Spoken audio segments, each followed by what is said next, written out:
வணக்கம். நான் உங்கள் சோழநாட்டு விவசாயி.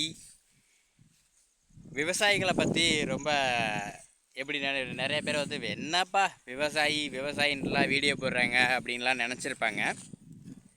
இப்போ தெரிஞ்சிருக்கோம், சமீப கொஞ்ச நாளுக்கெல்லாம் அரிசி வந்து கிலோவுக்கு 15 ரூபா ஏறிடுச்சு அப்படின்னு. அந்த அரிசி 15 ரூபா கிலோவுக்கு ஏன் ஏறிச்சுனாக்கா, இப்போ இருக்குது பார்த்தியா இந்த பூமியில் விளையாதனால தான் கிலோவுக்கு 15 ரூபா 20 ரூபாய் ஏறினது. இதெல்லாம் முப்போகம் விளைஞ்ச பூமி. இன்றைக்கி ஒரு பாகத்துக்கு வழி இல்லை, காஞ்சு போய் கிடக்குது. பில்கள் கூட முளையறதுக்கான தகுதி இல்லாத நிலைமையில் இருக்குது. ஏன்னா தண்ணி சுத்தமாக இல்லாததுனால பில்லு கூட முளைஞ்சு காஞ்சிருச்சு. பருவமழை வந்து நமக்கு சரியாக இல்லை. மேற்படி பார்த்தோம்னாக்கா நம்ம கர்நாடகாக்காரங்க வந்து ஏற்கனவே 4 அணைகளை வந்து கட்டிட்டாங்க. அந்த அணைகளெல்லாம் கட்டாததுக்கு முன்னாடி, அதாவது 1990களெலாம் 90லேருந்து 98 வரைக்குமே கொஞ்சம் லைட்டாக கொஞ்சம் தண்ணி தட்டுப்பாடுகள் தான் இருந்துச்சு. எப்படி பார்த்தாலும் நம்ம 2 பாகம் எடுத்தோம். அந்த 2000க்கு மேலே பார்த்தோம்னாக்கா வருடத்துக்கு ஒரு பாகம் நெல் எடுக்கிறதே நமக்கு ஒரு பெரிய சிரமம் ஆகிப்போச்சு. அதனால் நிறைய விவசாயிகள் வந்து விவசாயத்தை விட்டு வெளியேறக்கூடிய நிலைமைகள் வந்துருச்சு. இன்னும் இருக்கக்கூடிய பாதி விவசாயிகள் தான் விவசாயத்தை பார்த்துக்கிட்டு இருக்கிறாங்க.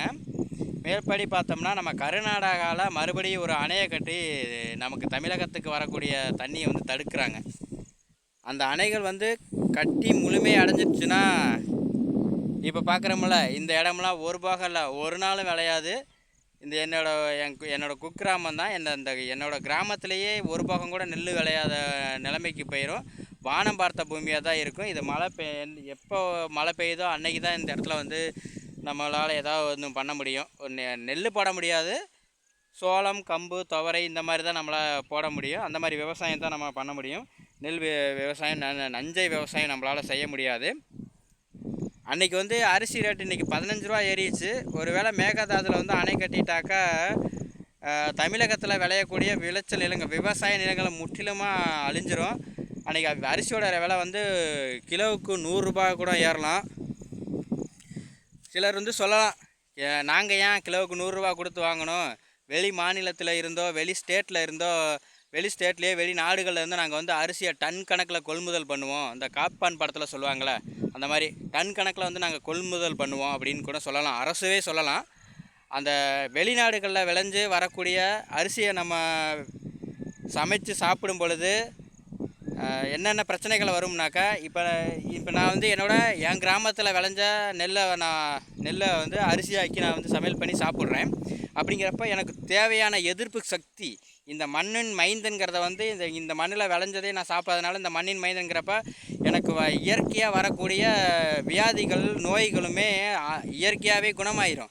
எந்த வழியில் வந்துச்சோ அந்த வழியிலே போயிடும். இதுவே நான் வெளிநாடுகளில் இருந்து வரக்கூடிய அரிசிகளையோ பருப்புகளையோ நான் பயன்படுத்தினேனாக்கா, எனக்கு அவங்க வந்து அவங்களுடைய மண்ணுக்கு என்ன விதமான மருந்துகளை வந்து பயன்படுத்தினாங்க, ரசாயன மருந்துகள் பயன்படுத்தினாங்களோ அந்த மருந்து வந்து என்னுடைய உடலுக்கு செட் ஆகாது. நம்ம வந்து பெரும்பான்மையாக வந்து மருந்துகள் வந்து அடிக்கிறது கிடையாது. இப்போ அவங்க வந்து வெளிநாட்டுக்கு தானே நம்ம ஏற்றுமதி பண்ணுறோம். அப்படிங்கிறப்ப நிறையா விளைச்சல் வந்து அதிகமாக வரணுங்கிறதுக்காக பயங்கரமான ரசாயன களைக்கொல்லிகளை தெளித்து அனுப்பிச்சிருப்பாங்க. அதை நம்ம சாப்பிடும் பொழுது மிகப்பெரிய லெவலில் நமக்கு உடல் உபாதைகள், அதாவது உடம்புக்கு தேவையான எதிர்ப்பு சக்தி வந்து சுத்தமாக கிடைக்காது. நம்ம சாப்பாடுங்கிறது வந்து சாப்பாடு மாதிரியே இருக்காது.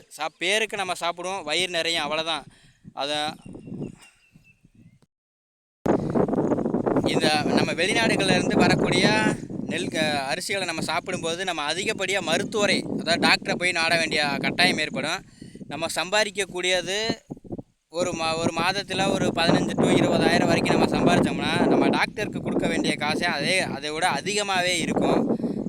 நம்ம வெளிநாடுகளிலேருந்து வாங்கக்கூடிய அரிசிகளோட நிலைமை வந்து இந்த மாதிரி தான் இருக்குது. இதுவே இந்த கிராமத்தில் விளைஞ்ச அரிசியை வந்து இந்த கிராமத்தில் இருக்கக்கூடிய மக்கள் வந்து சாப்பிட்டாக்கா அவங்களுக்கு இயற்கையாக அவருடைய உடலுக்கு தேவையான எதிர்ப்பு சக்தியிலேருந்து அத்தனையுமே கொடுத்துரும். அதனால் தமிழகத்தில் இருக்கக்கூடிய மக்கள் வந்து முழுமையாக நீங்கள் சிந்திச்சுங்க. விவசாயி தானே போராடுறாங்க அப்படின்னு சொல்லிட்டு நீங்கள் அஜாக்கிரதையாக இருந்துடாதீங்க. விவசாயிகள் போராடுறாங்கன்னா உங்களுடைய நலனும் சேர்த்து தான் நாங்கள் வந்து போராடிக்கிட்டு இருக்கிறோம். மேகதாதுல அணை கட்டக்கூடாதுங்கிறது நீங்கள் நன்கு புரிஞ்சுக்கணும். இந்த தமிழகத்தில் விளைஞ்ச நெல்லோடைய அரிசியை நீங்கள் சாப்பிட்டா மட்டும்தான் உங்களுக்கு தேவையான எதிர்ப்பு சக்திகள் வந்து தானாகவே கிடைக்கும்.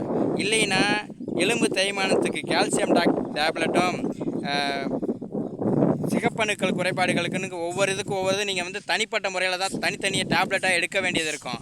இதுவே இந்த மண்ணில் விளைஞ்ச அரிசிகளையோ நெல்லையும் நம்ம சாப்பிடும் பொழுது நமக்கு தேவையான சக்திகள் அனைத்தும் இயற்கையாகவே நமக்கு வந்து கிடச்சிரும். நல்லா மைண்டில் வச்சுக்கோங்க. நன்றி, வணக்கம்.